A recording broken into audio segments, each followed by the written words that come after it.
Mark, how's it going? Oh, sure. How's things? Not too bad on yourself? Yeah, not too bad. What's the crack? No, not much. Just fucking just stuck in hotel quarantine here at the moment. Not ideal, but Aye, so what's the crack? You have to stay there for 14 days or what? Or yeah, we came in the 20. Got in the 31st of December here now until the 13th of January. And then I have to fly back down to Sydney then, or back down to Melbourne, and start back training again. aye, so you're like you literally can't leave the hotel, can you? You can't leave. You're not allowed to leave your room. Fuck, Like that's crazy. not like you can't step outside the door, and there's no windows like that you can open or anything. So.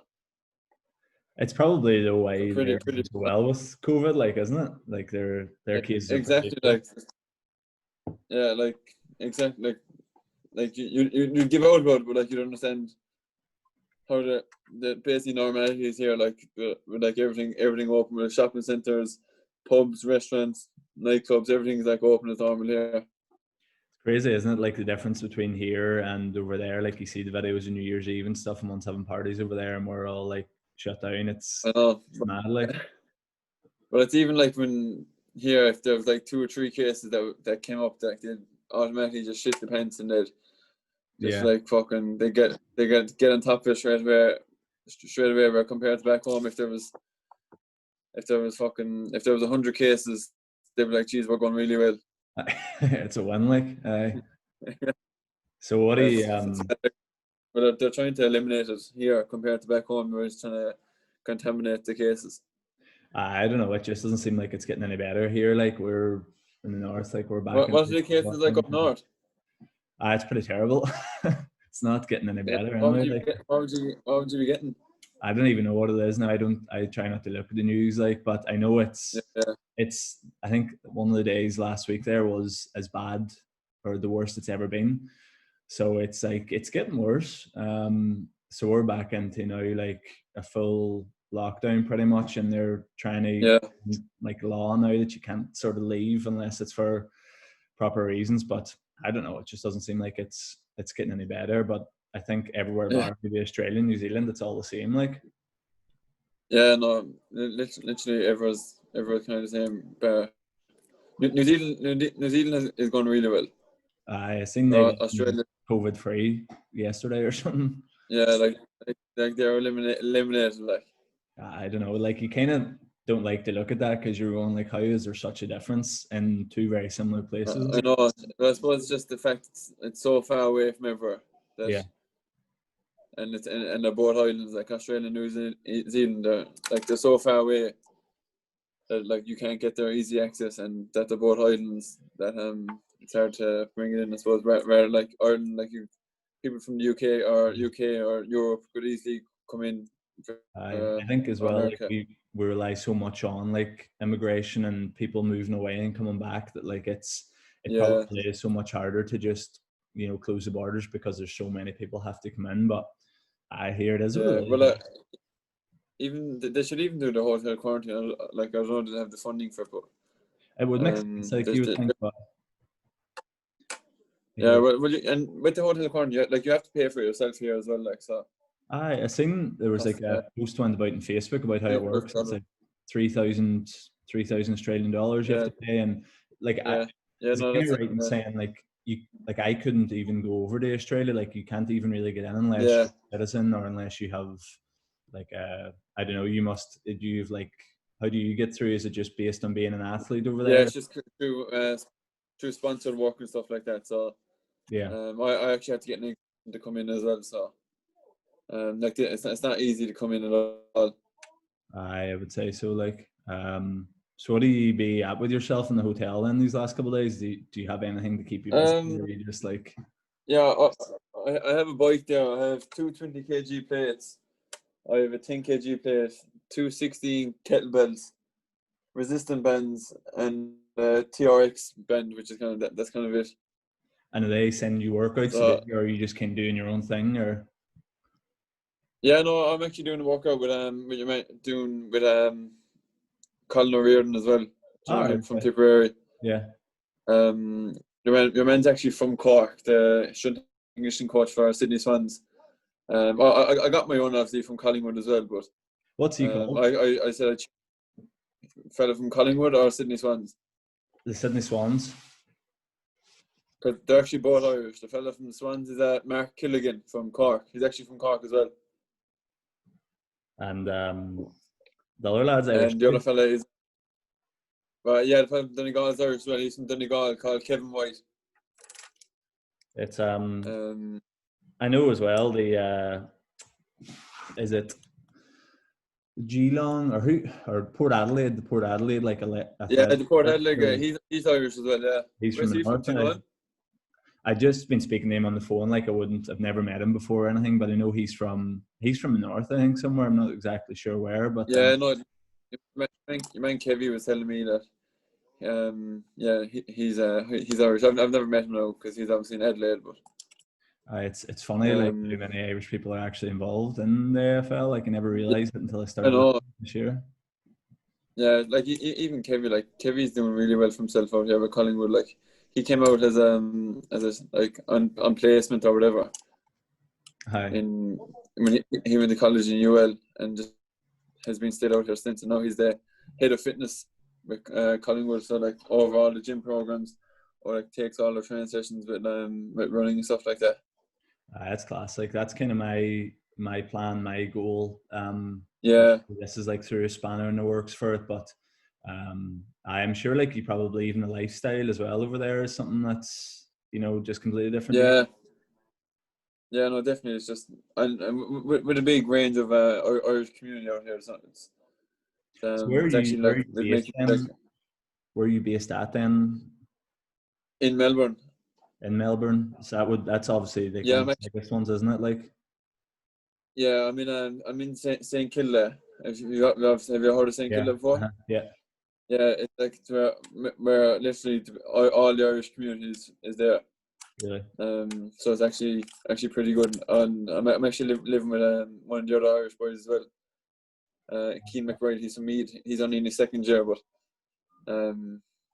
moving in here now this year. So the two of us moving in St Kilda, and all the even the girls like Sarah Rowe, Ashling Sheridan, they're all in St Kilda as well. So it's crazy, isn't it? The amount of like ladies that have started to come over in the past year or two, like. Yeah. A lot of ladies now. And then there's more ladies, men's. And I wonder, are they, do they find that ladies are able to like adapt to the game better and actually, do they stay longer than men on average, or I suppose it's too like early to say for a lot of it, isn't it? I don't know that they adapt. It's just, firstly, like it doesn't really cost them much because it's semi-professional. Yeah. The AFLW is like so like they obviously don't get paid that much, but as well the skills wise of the I don't want to be sexist or anything, but the skills wise of the AFLW girls, the Aussie girls wouldn't be great, and the Irish girls would be much better than them, I think. Yeah, so I would imagine as well, just from like Gaelic being so skill oriented, they have a massive like every girl that's come out so far has made a huge impact. Seems to have. I'm going to try and get one of them on next couple of weeks to chat to as well. Like, but they seem to be all doing well, which is like it would be amazing too. Like if you're like obviously amazing for yourself, but it's in a way kind of you can nearly predict boys that like you go he could make it to the AFL. But like for the woman, maybe a couple of years ago, that was like not even thought about. Yeah, exactly. Couple of years. Even a few years ago, you wouldn't even have women out here. Like you wouldn't even have Irish women out here. It's only kind of starting to shoot off in the past couple of years where they've brought women out here.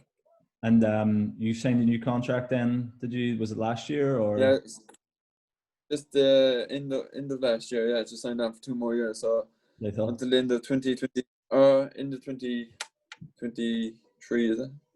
Going into 2023, yeah. And looking over like the next 2 years, what's the kind of plans or goals for yourself? Like, where are you kind of hoping you'll be by then? Yeah, well, obviously hoping to stay with Collingwood for the next 2 years, and lucky enough to make my debut last year, which I didn't really expect in my second year playing football, and within the year we didn't get much training What was that done, like? and I was over and back because like it started off really well. Had a great preseason. Played the first GLT games with the preseason competitions, and then round one started, and I was emergency for round one, and then the season got cancelled in, and then I came back home to Ireland. I was home for about 3 months altogether. Came back then, had to do 2 weeks isolation. Didn't really do much in the isolation, and kind of paid for it when I went back. That it kind of not that I didn't do anything. It's just I didn't know what was ahead of me and what I needed to do. Yeah.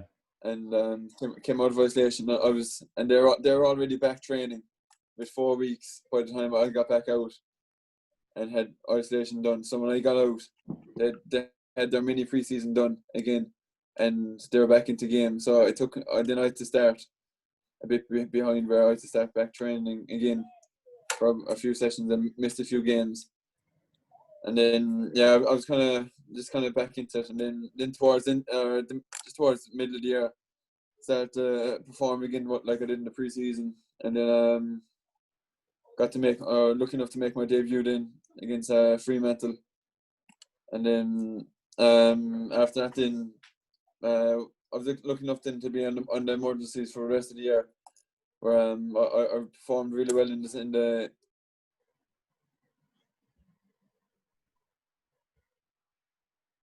emergency for that as well, which is a great experience.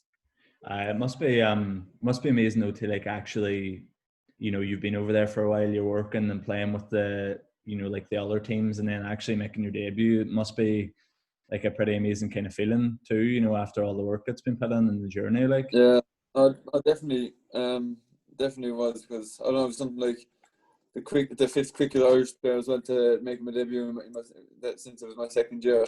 Yeah. So I was pretty privileged to do that as well. And then like especially with everything going on, there was no crowds with stuff happening in the Premier League and the Championship back home, and then to play my debut in front of 50,000 people in Western Australia was pretty cool when I knew there was no crowds anywhere else.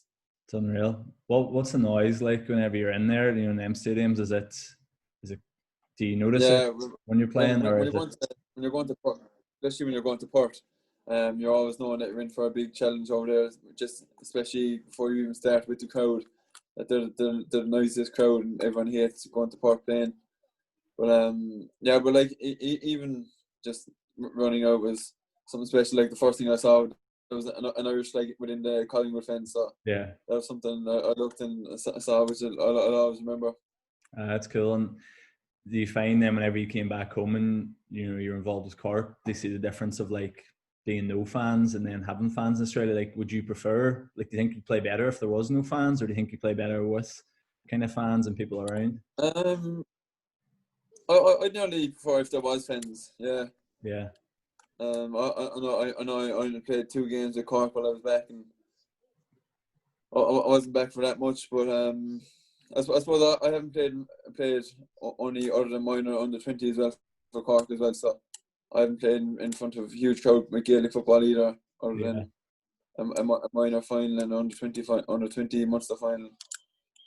It would have been good to have a big crowd above in Cork when we beat Kerry, but I suppose we celebrate in our own ways. That must have been like, if you were imagining in your head what's the best possible like entrance to make back into football, it probably couldn't have been any better than that, like, could it? Yeah, no, definitely, because I was actually kind of worried about myself, because I'd only 3 or 4 sessions done leading into the Kerry game, and I knew I was going to be coming on, like Keane O'Neill talking to me saying that I will be coming on, and I wasn't sure how much football I needed to take part in senior football. Yeah. And I just put me in full forward and got a few balls at the start, and then went out back midfield for extra time, and then I was just lucky enough to be on the right end of it at the end, and I'd been in the right place at the right time. It must have been like when everyone went in the back of the net and everyone going mad, it must have been that's bound to be that one of the highlights of your playing career so far, like. Oh yeah, definitely. With that make my debut now, it was good to make two debuts in 1 year, which was something special as well. So Yeah. That was definitely up there with the best moments. That my first time to be Kerry as well. So Like that's obviously the first time in a long time as well he's a beat Kerry, isn't it? yeah, since 2013 I think it was. Yeah, I was 13 at the time.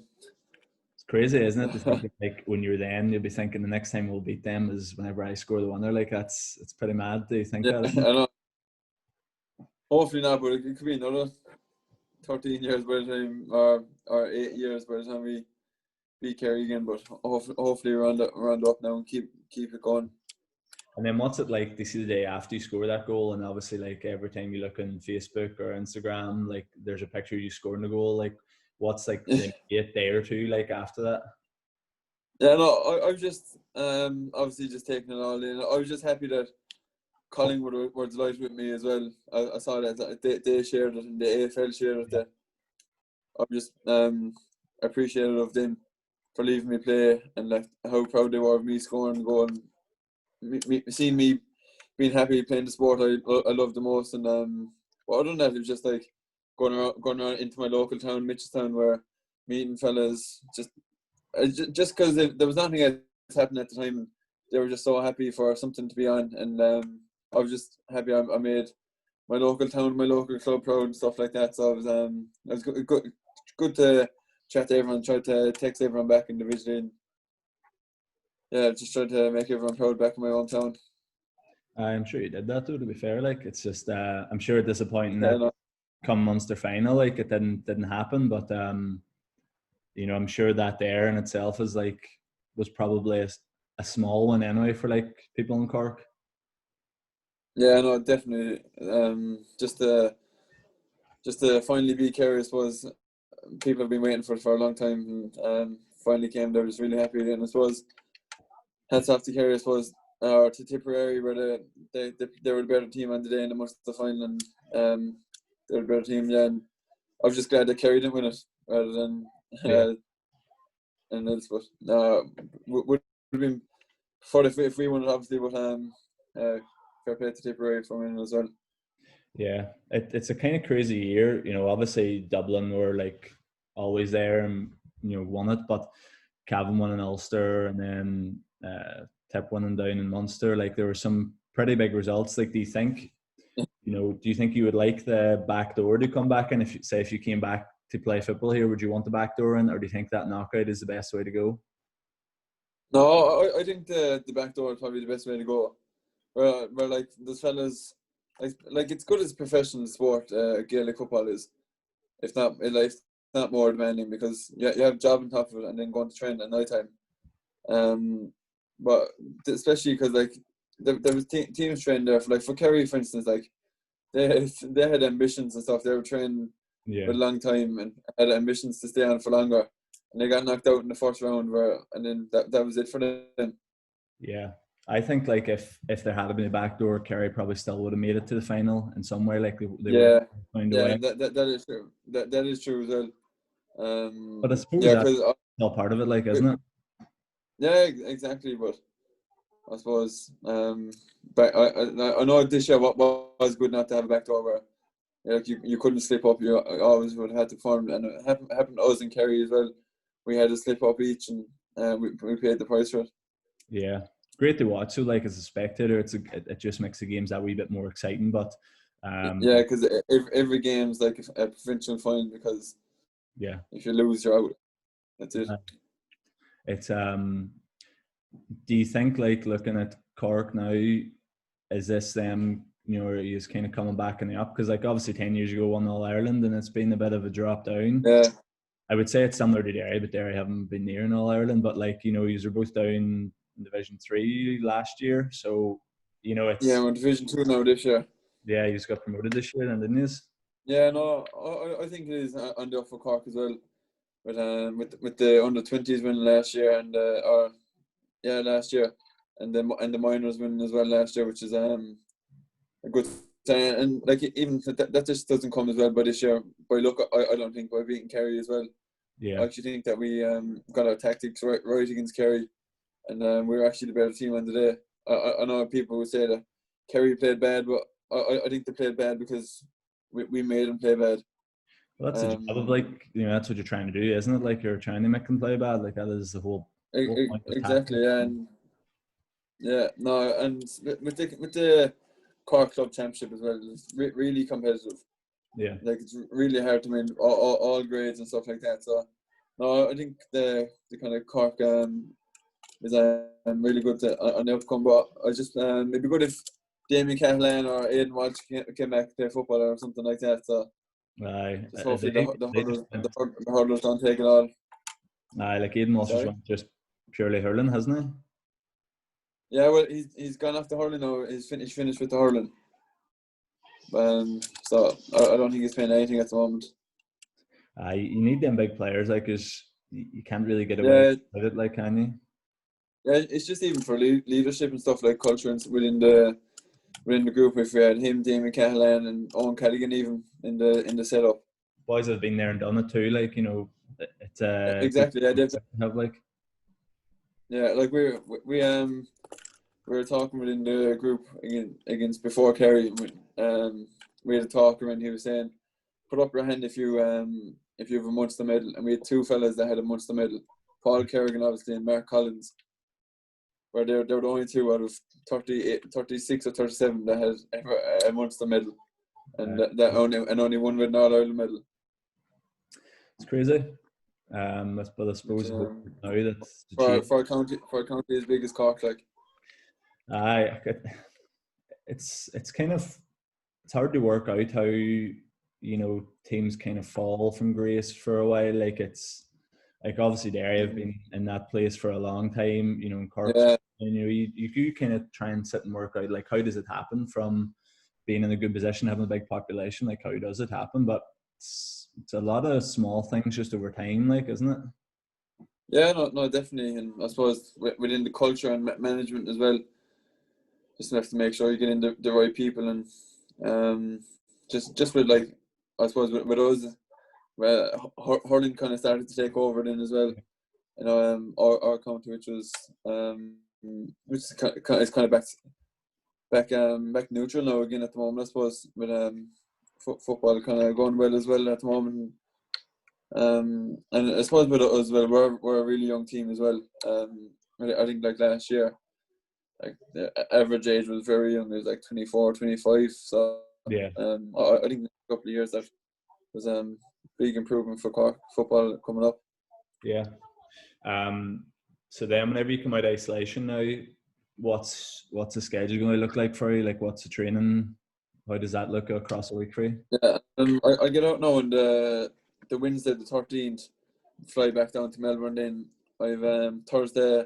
It's kind of option, just if you want to go in. They'll train on the Wednesday, so I'll miss the Monday main train session, Tuesday weights, and Wednesday main training. I'll miss the 3 of them days, and I'll be back in on the Thursday, where it's just kind of optional for recovery, injury prevention, kind of stuff like that, treatment, stuff like that. And then Friday, then I'll be back for the big session where we'll just ramp up our pre-season again. And then after that, we've 5 weeks before our JLT pre-season competition starts, where we play Hawthorn and Sydney Swans. Yeah. So it's kind of a short turnaround where you only have 5 weeks of a pre-season compared to, like, the last 2 years where it's been like 4 months of a pre-season, like that, something like that.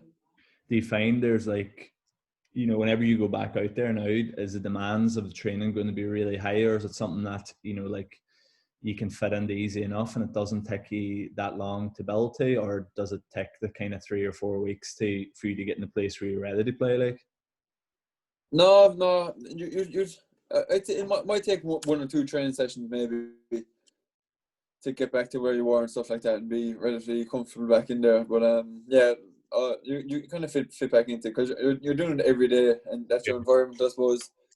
And, like, you don't really have to worry about anything else. Where, like, you don't have to worry about your job going into the next day and stuff like that. So Yeah. it's just kind of, you're kind of thinking about that the whole time. So.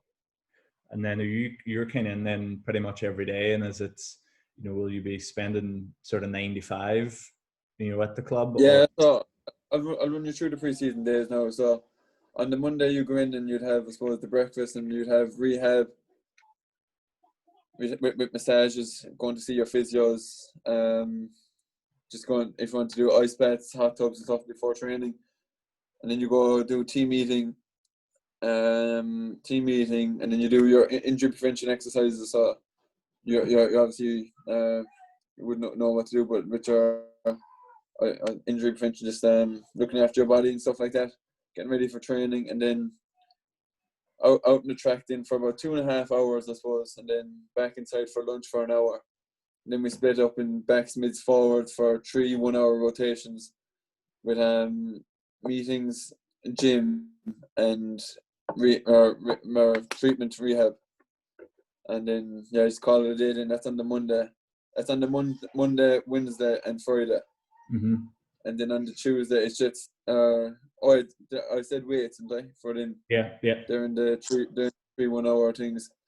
And then Tuesday you have rotations again, where you have team meetings, weights, and just recovery and just skills indoors if you want to. And then Thursday, just as I said, is optional if you want to go in and do recovery and stuff. Get ready for that big session on the Friday. And that's what you're always building days, like big session on the Friday. That's kind of like your high day nearly. Yeah, the big sessions will be Monday, Friday. We'll cover around 10 to 11k on the Monday, 4 to 5 to 6 maybe on the Wednesday, and then the 12 to 14 and on the Friday.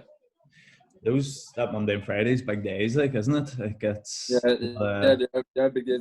Demandable. We're lucky enough with Collingwood, and we do a lot of match sim that we just kind of roll into match sim. Yeah. Match sim plays, like mini games, small sided games, all game based plays. So undisguised running. And like, whenever you're playing, what would you be covering in a game? You know, on the GPS, like, what would be your for a key defender now? I'd be covering around 10 to 11k. Yeah. For a game. And is that like average, kind of minimal what you're expecting, or is that like, you know, at your that'd be for a key defender it'd be around 9 to 10k for a key defender from my position. You see fellas that they be racking up 15-16 kilometers, like if you're a midfielder, like it's a serious which is very demanding when you have to back it up week in, week out for 26 weeks. Yeah, but that's obviously why you just have to cover, you know, do them big distances throughout the week. Like, I think it's important, you know, kind of people hear that too, because you hear, you know, training sessions that are, whenever you're saying like those big distances, that people playing Gaelic could be like, oh fuck, maybe I should be doing that there. But it's just because your game demands are so high that you have to, like, isn't it? Yeah, exactly. And just kind of to prevent injury, like if you didn't do it and you go out then into your season and you don't feel ready for it, and then all of a sudden you pull hamstrings and stuff like that.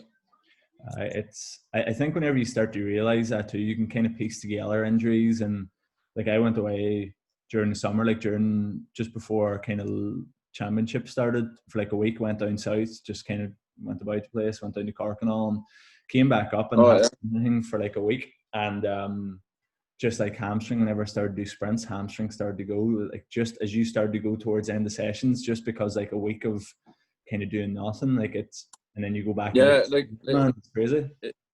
It's amazing how a week would change your body. Yeah. Or how much it would set you back. Where, like I felt like if I didn't do anything for a week, I feel like I was I wasn't an athlete anymore. That I'd just be starting like I was a junior B player. Aye, yeah. Like it's such a demanding game these days, where you have to keep on top of it, no matter what grade you're playing at. I think like, definitely football at home now is, you can't really get away with, like, if you only perform at a decent level, you can't really get away with not sort of going towards them higher game demands. Like, it does require it now, I think, to be a good team. Yeah. Especially, it might not even be running. I think just tipping into gym work and stuff like that, diet, everything. It's kind of it's good as professional Gaelic football back home, where you need to be all over it to perform at the highest level. I find, like, as well, I started playing full forward this year, and I've always played midfield, so kind of like midfield, the game has always been just playing in that kind of middle section and not really Yeah, bombing forward for points, like just always kind of staying a bit more defensive. And then this year coming to yeah, football, because you were sprinting so much more than what you were used to, your hamstrings were just fucked after a game. Like you were like, what's yeah, happening yeah. here? I know. But it was Yeah, so you wouldn't. Sorry. it was just so different than what you were used to, that like your body just Yeah, like you're playing a different game nearly. where you're just kind of at a steady pace in midfield, and then when you're going full forward, it's kind of sprint efforts after sprint effort. Aye. Make a movement, and that's kind of the different training you kind of have to maneuver yourself.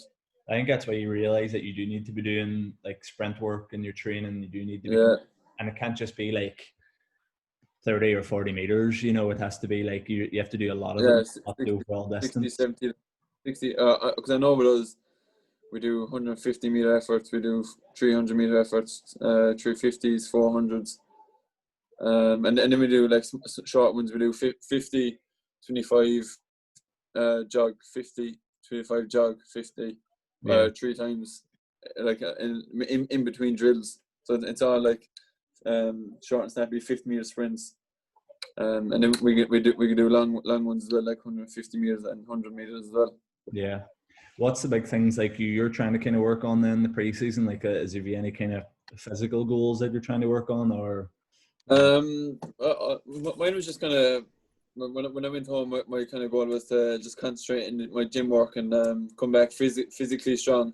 Yeah. And when I come back in the preseason, when I have that on top of me, which I think I've done really well and kept myself really in good condition while I went home, and then when I come back, just to get my footy skills back up to where I was this time last year, and hopefully have a really good preseason and just have get my football skills kind of back into it. Do you And find just like that's hard to build back the skills, or was it an easy enough transfer for you? no, obviously when we first came out, it was hard to maneuver. Took about I suppose 2 months until we were actually comfortable with the football, and that we were actually comfortable in training, and that we were actually confident in what we were doing. Because we were at it every day, I suppose. You get used to that, and it is a lot of similarities to Gaelic football. Yeah. And then, but last year and stuff, like when you go home for Christmas and you come back, it's kind of just normal that you just fit right back in, and hopefully that's the way it goes for me when I join back in next Friday as well. Hopefully, just fits back in. Yeah. And did you find that like physically it's hard to do you find that the players are much stronger in AFL, or do you find physically it's harder, or like playing in them games this year, was it similar, or what was your kind of thoughts? I just found it like very demanding on the legs. That we Yeah. there is a lot of running in it, and like there is no breaks for off tasks, or like we focus a lot on being on task for the whole game. Where like if you go off task for a minute, it could cost you a game. Like it could cost you a goal. So it's very demanding, being concentration for the full game, and then like that'll wear you out for the full game, and just it's just basically concentration for the full game, being on task. Hard, but like again, like that's one of them things that you do in training, because like it's easy to say that, but whenever you're wrecked and you've ran 10K, it takes a bit of practice to be able to keep focus, I'm sure, whenever you have done that. Yeah, no, definitely. Especially when you're, I don't know, with the way we play with Collingwood, it's just the back six. Like we always have to be communicating with each other. It's kind of like basketball, I suppose, where you're just like communicating with every single with your full team. Where like I think Gaelic football is kind of more individually played than I suppose the AFL, where it's all teamwork, and it's all like it's if you're in a position, like your other back six have to be in the exact same position. Yeah. And and you know what way they play, and I know what way they play as well. So. And how are you are you whenever you're doing drills, is it like, are you really emphasizing the communication, or how do you actually build to that? Like, what do you do? Yeah, no, we be really emphasizing it, and like when we were doing visioning clips, and we saw people like pointing like in the, like we've obviously video training sessions where we'd have fellas communicating to, like, because if they're not in the right spot, that means the back six is out of shape. Yeah. So everyone would have to be communicating to be in the right shape. And from the videos, like if you see fellas pointing, like we'd stand up and we'd say, "Geez, well done, we've seen you pointing." So it's kind of reward for effort as well when you're communicating. It gets shown by the coaches and stuff. You kind of see that though, like in any high performing team, like communication and like you're taking ownership. Yeah. Actually, communicate is a big thing, and I think you notice that in club a lot, where you maybe have like young lads that come into the team, or maybe boys that just aren't as like confident vocally and don't. But it's, I think you need that communication across the pitch, or pretty much whenever you're doing, but definitely in the pitch, like. Yeah, no, definitely, because obviously it could cost you, but the way we play is, it's just like it's the back six that has to be in shape, or like if one person's out of shape, that means we have to reorganize the whole thing again. Where I suppose it's same with all professional sports around the world. Yeah. It makes sense. Like it's just trying to build that is probably a challenging thing. Like, yeah, I suppose within culture as well, being everyone being friends and stuff, that seeing each other every day, and makes it that much easier. And within team meetings as well, we're splitting obviously backs, mids, and forwards. Where obviously you can build a relationship with all the back players as well. So when we do meetings, everyone's on the same page. Yeah. So whenever you aren't playing, like, do you get much downtime? Do you be at much, or are you just like recovering? Yeah, no. In season now, you get the day after the game off, and you get one day off in the middle of the week. So, and then other days just kind of half days and stuff like that. But yeah, it's kind of all like you're always you're always kind of working with whether it's diet, working on your body to get better. Yeah. But yeah, you do get downtime, and a lot of the boys have families and stuff like that over here, and they just love going traveling, golfing, surfing. So there is still a lot to do over here, and you do get a lot of downtime in season. You actually have more downtime than you do when you're inside the club in season. Yeah, because there's just more probably importance on recovering, like.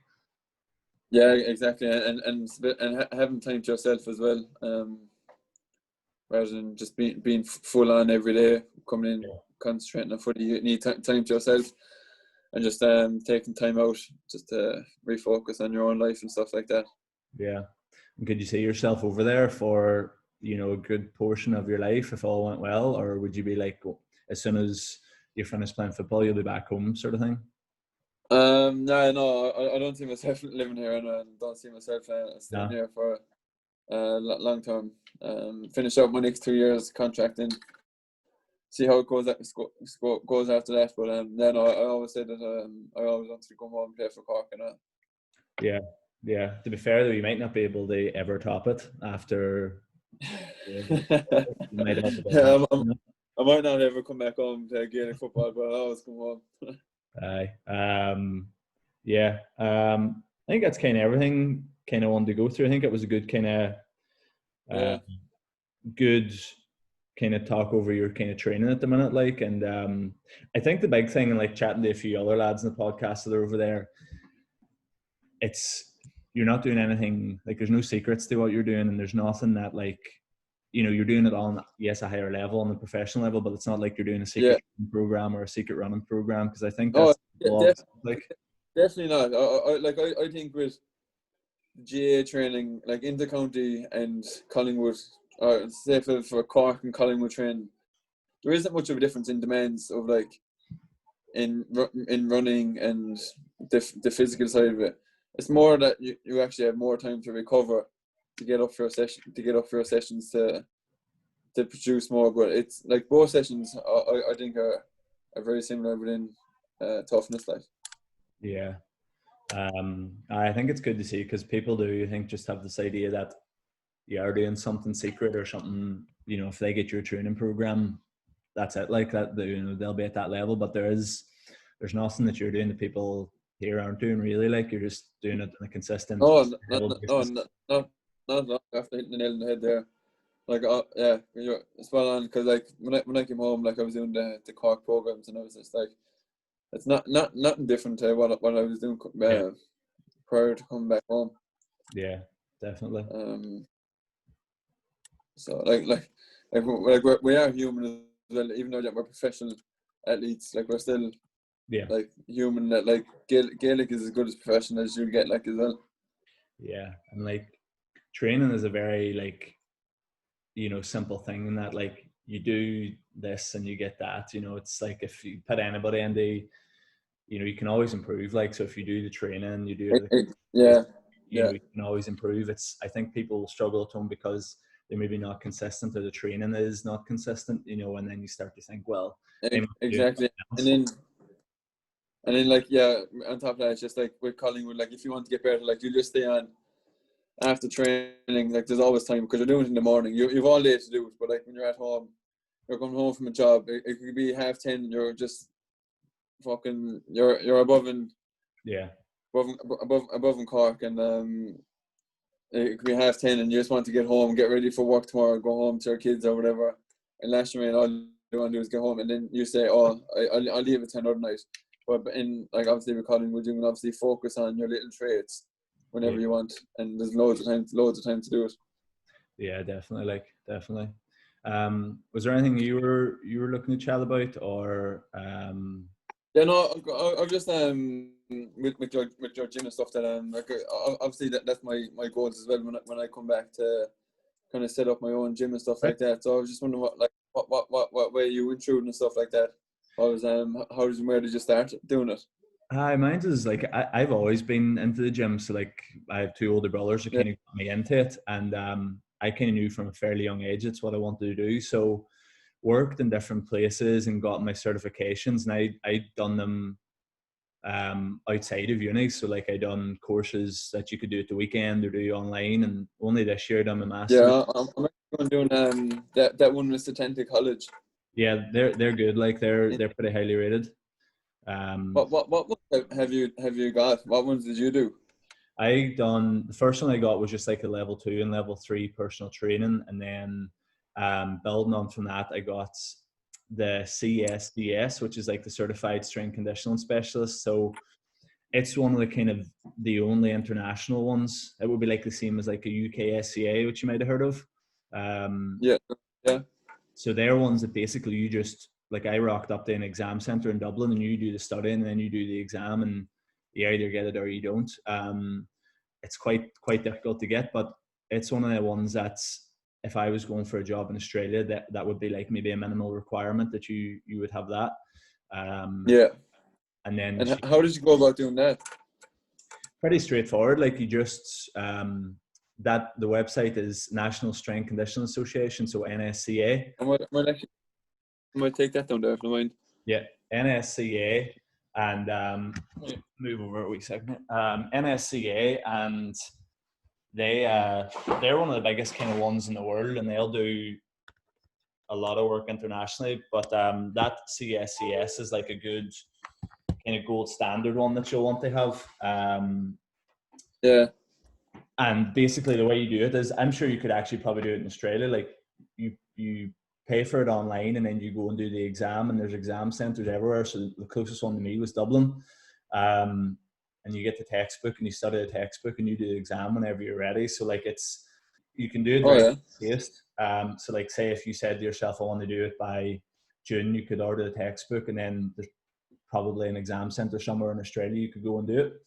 And that was a big one for me. That's one I kind of wanted to get. And then I've done like wee courses and seminars and bits on the side, but that was the big one. And then this year I got my master's in strength conditioning at Jordanstown.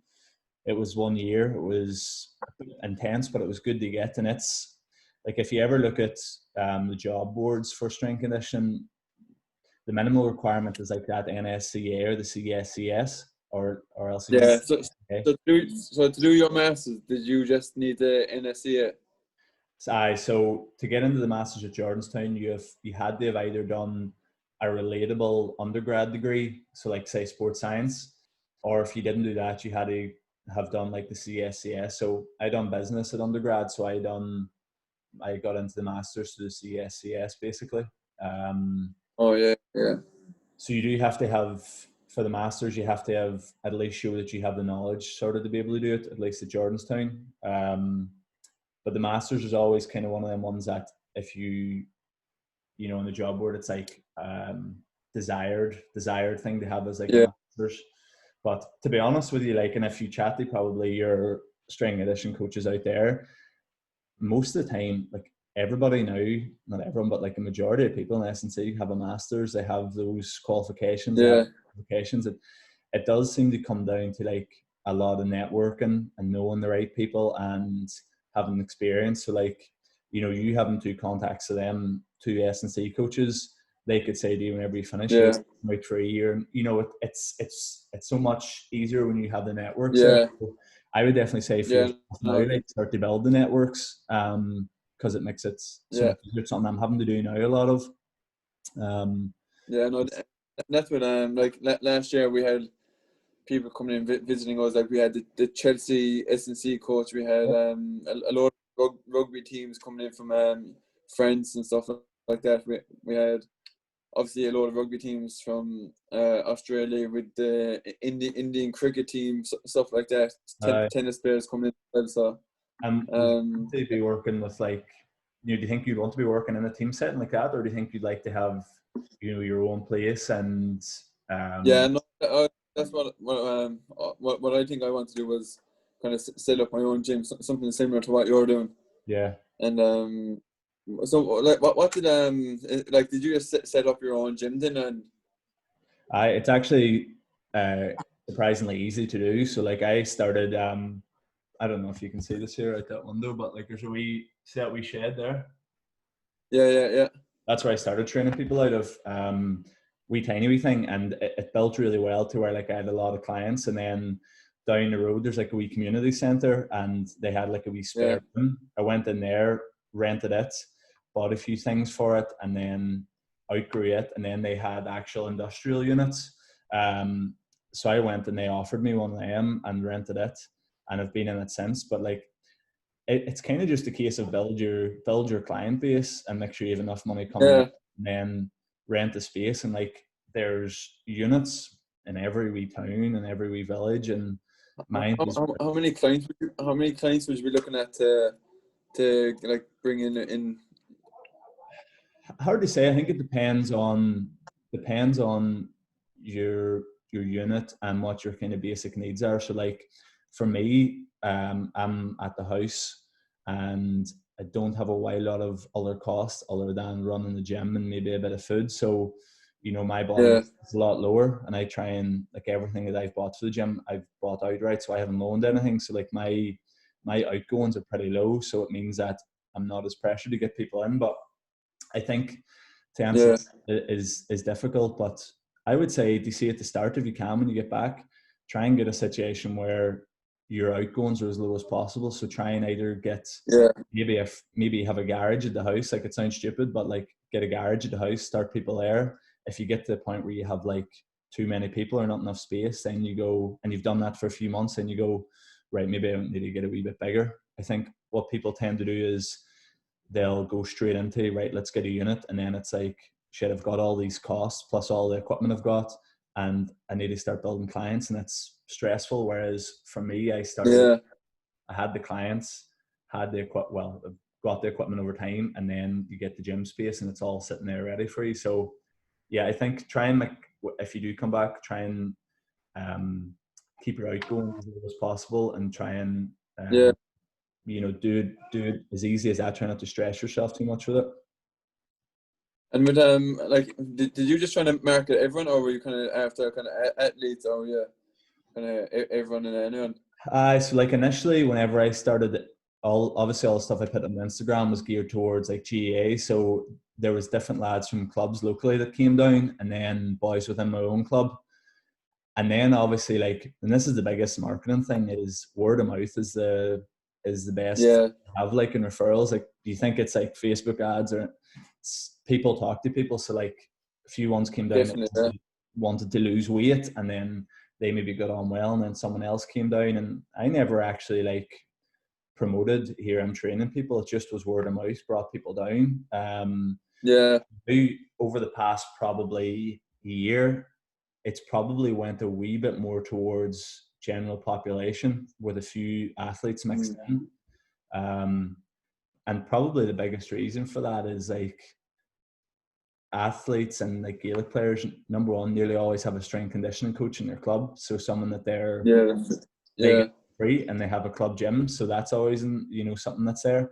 And whenever players get in season, you kind of know yourself, like your priority is playing. So the kind of need to go to the gym drops down the scale a wee bit. It's more concentrating on the skills wise. So you do have to get to a stage where you kind of have to go, I need to make sure I'm bringing in, enough money to keep things comfortable and keep things going. So that's where you kind of have to put focus on other aspects. But I think it depends. Like you could definitely just market it where it's just athletes you only work with, but athletes, as you know, can be quite temperamental and quite inconsistent. Yeah. So, it's all cover your bottom line and do what else on top of that. Yeah, and like, did you have any like pitfalls when you started off and stuff like that? I think, I'm still going through a lot of them now, but it's the biggest thing which I've struggled with and up to this point I have is like not saying yes to everybody. It's something I'm quite bad at. So like if you message me and we're like, here, can we train at 3:00 in the middle of the night? I'd be like, fuck it, okay then. So it kind of gets to the point where over the past few months there, I was doing quite a lot in the morning. So I was maybe, going in at 6 a.m. and then coming out at maybe 11 or 12 and then going back in again at 4:30 and working through to maybe 8 or 9 and then trying to fit in everything I need to do in that wee small period of time in the middle. And it just becomes very stressful. You kind of get to the point where like, fuck, I don't even know if I like this here because you're doing it so much. So I think the biggest advice is like, get a schedule where you could look at that and go, I could do that all the time and not always need a break for it, and it's easier said than done to start your so eager, but it does get to a point where you're working on too much and you're kind of trapped in that, like, oh shit, if I don't keep doing this, I'm going to lose it. So at the start, if you do open up something like that, just have your set times, and if you want to keep a couple hours free in the evening for football, then you do that. And, that's a hard thing, I think, is trying to make a schedule and keep to it and being able to say no to people, which is the biggest challenge for me. Like, yeah, no, definitely. And then with like insurance and stuff, what way did that work with you? So you can get if you were going to be like a personal trainer in like a pure gym or like a gym chain, you would all get to sort of near the same insurance called liability insurance. And that would basically cover, like, if I was training you in the gym and you broke your leg, that's if you claimed against me, that would pay you out basically. So if I just went to an industrial estate and set up my own gym, and I just have to get that liability insurance, is that correct? Liability insurance is a big one, and then I have as well insurance for the gym itself. So if something happened to the gym, like if fucking something, the equipment would be covered. But liability is the big one. So if you are getting into it, that would be one of the first things you'd want to get. And it's not overly expensive. Like there's how much is it if you don't mind me asking? The company I use is called Insure for Sport, and I think mine's is maybe the guts of like somewhere between £70 and £100 a year. Is that all? I pay it on a monthly basis, and you don't notice it. And that's up to like 5 million. So it's, whenever I started, like I initially started in the pure gym, that's what they required. They're like, have liability up to 5 million. So I've kept that since. And now other insurers might cost you more, or you might get more with it, but unless I'm completely wrong, but I'm pretty sure that's how much it costs. And then the actual insurance for the gym itself costs a wee bit more. So like it's maybe, you're talking maybe £30 a month then for that insurance. So it's significantly more. Which isn't too bad as well. It's not like, that's the main, if you can get a decent unit in a small area, I don't know, like if your town is big or not, but like if you get a wee unit and get a decent price unit and you keep, try not to, like, I know a lot of people will start gyms and they'll like either get loans or finance equipment, which some people have to, but I mean, it just puts your outgoings up so much higher. Whereas So you yeah, can start off small amount of equipment, get a cheap unit, and your insurance, keep it where it needs to be. You're in such a better position. Like, and have you ever had trouble with like memberships and insurance with fellas trying to claim and stuff?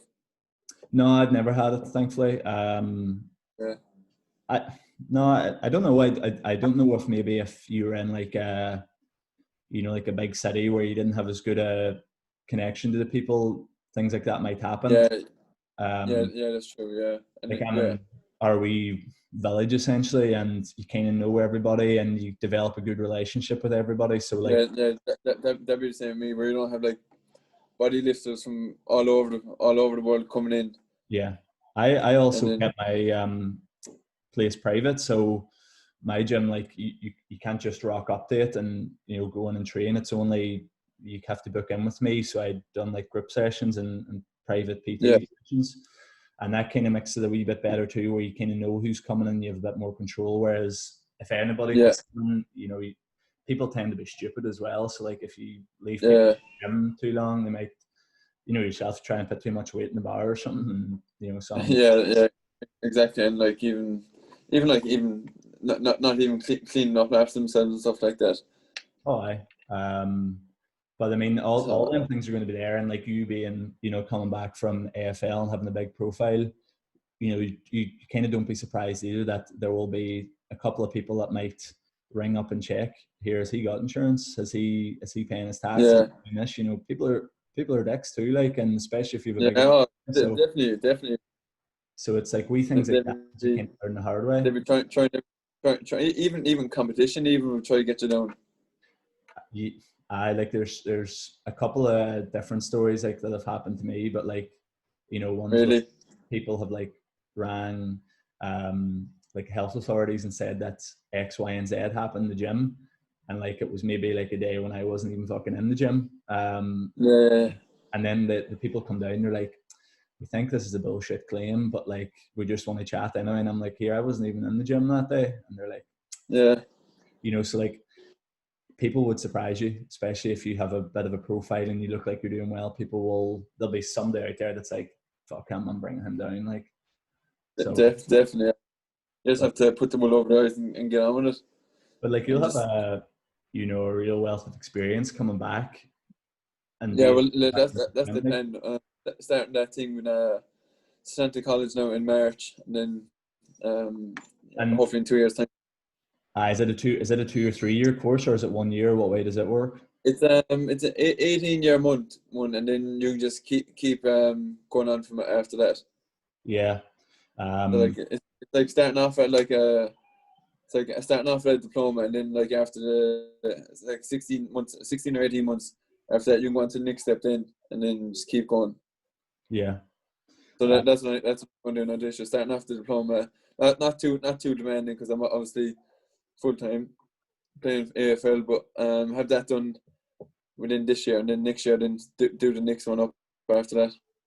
Yeah, no, that would be brilliant. Like, and even like keeping out for wee seminars and like workshops as well on the side too. That Yeah, you really come away with a lot achieved, other than obviously football, but like a lot achieved career wise too. Whenever you come back, yeah, um, if you kind of keep the head down at it, but definitely experience too. Like if you can get any chance to get out and do a bit of coaching or work with teams or like yeah, that, the certifications are great and degrees are great, but I've seen people that have really good degrees and certifications but maybe aren't as good communicating and talking, and if yeah. the puzzle, I think. Yeah, no, definitely. You need to definitely have the like, people skill as well, that stops knowing what you're doing as well. I think that's the biggest thing, and to see with regards training people, um, it sounds really simple, but like most people don't really care or ask you what certification. I actually don't know if anybody, maybe a few people I've trained have asked me what degrees have you got, but nobody cares. Like, Yeah, it's that saying, like, they don't care how much you know, it's how much you care. And if you are, it sounds cheesy, but if you're nice to people and you can have good conversations, like essentially exactly. people are spending time with you. That's what they pay to do, is spend time with you. And if you're a dickhead and you're not good at communicating and it's awkward all the time, people aren't Yeah, going to do that long term. yeah. Yeah, that's so true. And like, and if you think they can't do it and you just leave them off and just don't give them any time, they're not going to come back the next time. It makes it so much easier for somebody to say, "Nah, fuck that." If you're not a nice person or just not a good person to be around, Yeah, just have a bit of crack with people, make it enjoyable. That I think is one of them. And like small things that you don't think about and you can't really see or train. You just kind of you develop that over time. But and yeah, that's the biggest that's thing. again with that's again with the marketing, even like word of mouth. If you're being a dickhead or whatever, like it obviously gets around as well. Even like I think like people that like everyone that's like obviously we're closed now, but everyone that's coming to the gym has nearly all been through word of mouth. I can like nearly trace Yeah, it to like one person, and yeah, sometimes you only have to get like it's not like that person has to lose 3 stone or add 30 kilo on their bench. If they just enjoy it and yeah, I'm training down there, he's good crack, like, and we get on well, like, exactly. sometimes you put too much emphasis on, geez, I need to get that final weigh in, or I need to get that, sometimes people aren't in it for that, and that's why I think you kind of have to have an ability to like look at the person in front of you and see why are they here and what are they looking for out of this. And if you try and Yeah, your agenda too much, they'll be like, fuck this, like. yeah, kind of put it on their kind of agenda, kind of thing. Yeah, but it's But I think be a good people person, you'll be in a good place with it, like.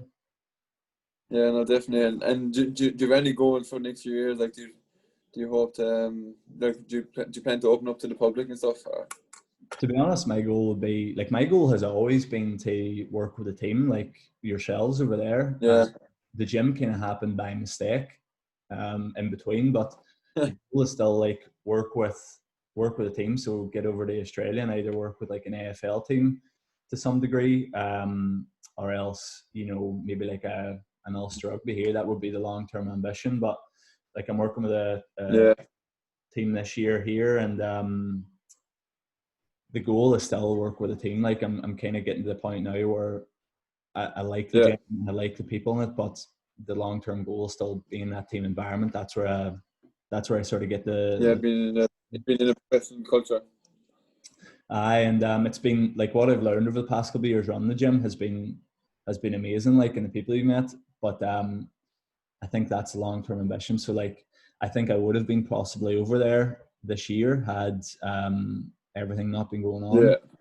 Yeah, Or else I would have been seriously planning it. Whereas now I'm kind of looking, right, it might be, end of next year that something like that happens. yeah, but and make it out. Yeah, But I mean, it's hard to plan anything at the minute. But just going to take this year to get back from the knee and work with the teams yeah, and hopefully get on well there and get some good experience. And then, if I come over next year to somewhere like Australia or somewhere like that, that you're in a good place for it. Like, yeah. No, definitely. And, yeah, things to plan out as well for next year. Hopefully, you get over and get into a team. that's the plan. Like, that's the plan. I had sort of some things lined up for the start of this year, and it kind of obviously all fell through. Like, so it's something just to work at this year and get chatting to different coaches. Like, but definitely Did you like ever even try get in with dairy and stuff like that? I was in with the minors last year, so I Oh actually yeah, yeah, an internship done an internship with Derry 2 years ago where I worked across all teams, and then last year kind of focused on the minors. yeah, And then needed kind of chat to the main guy up there now about kind of what if I want to be involved or what sort of involvement I want to have. I think I'm kind of going towards it, maybe like to be somewhat involved in the actual football aspect of it and kind of get that side of it. You know, yeah, I obviously do the strength stuff on a daily basis, so I think I would like to get an aspect of like on-field coaching, football coaching. So I don't know, that is yeah. still up in the air, but it's been a good experience over the past couple of years too, and just Was the was the internship through college, or did you just go no like the how did you go about it? the strength conditioning coach at the time up there had put up, and like I was just following him on Instagram. They put up on Instagram they was looking for interns, so I shot him a message and then came up and started it, and it was brilliant. Like I think Yeah, I learned more in that year than any of the degrees or certifications. Like it was really yeah, good. And you were around all the teams as well, so seniors right down to under 15s. Whereas this year I was pretty much just with the younger teams. But it was amazing. I would say, like, if you can get back in with any team like that, it's where you kind of find you learn the most. Yeah, no, definitely. Yeah. No, that's it. But it's I think it's one of them ones, if you keep developing the personal skills and being able to just have good conversations with people, like we have today. Like, if you can have that with people and you kind of have the knowledge and a reason behind everything, you'll go pretty well on it. Like, yeah, exactly. No, definitely agree with you. And it's something I've learned since I came over here is being a good people's person.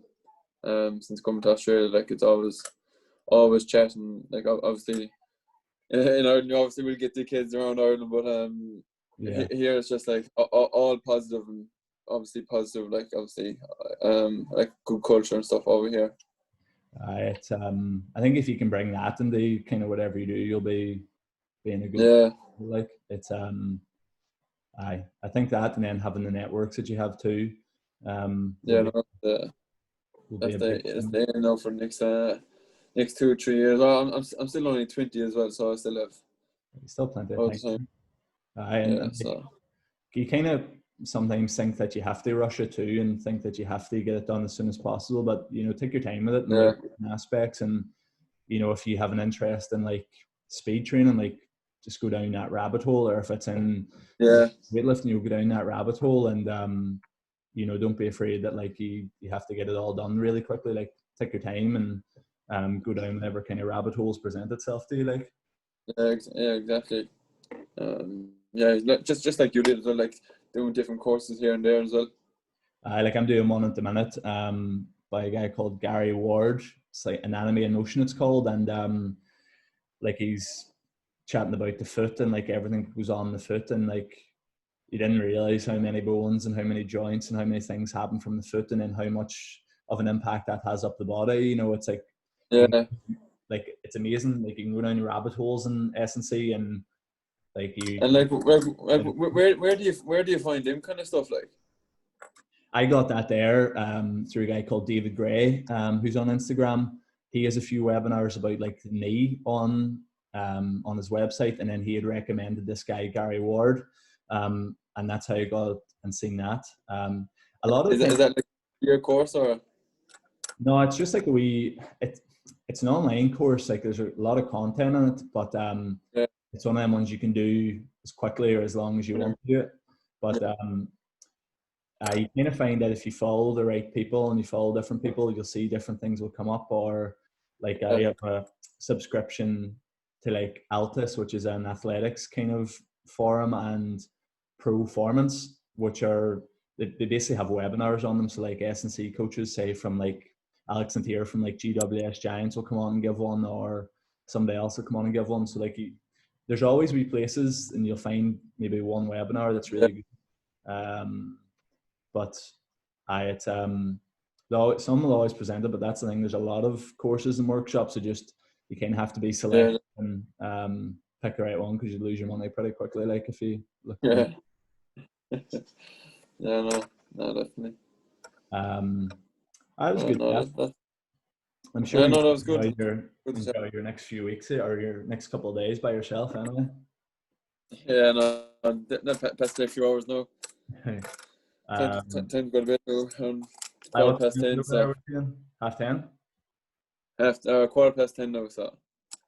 Aye. No, it was a good chat. I think good chat. I'll probably put this up. Maybe at the end of this week or start of next week, but I'll let you know anyway. But I was good chatting, and hey, all the best with going back into the season and stuff. And perfect. Same. If you have any questions about the S&C stuff, shoot me a message. Yeah, no, same to yourself. If anything pops in mind that you think that we're doing as well, just send me a message. Appreciate it, hey. Appreciate it. Right, all the best. Cheers. Thanks a million, Oisin. Yeah, see ya. Cheers. Bye.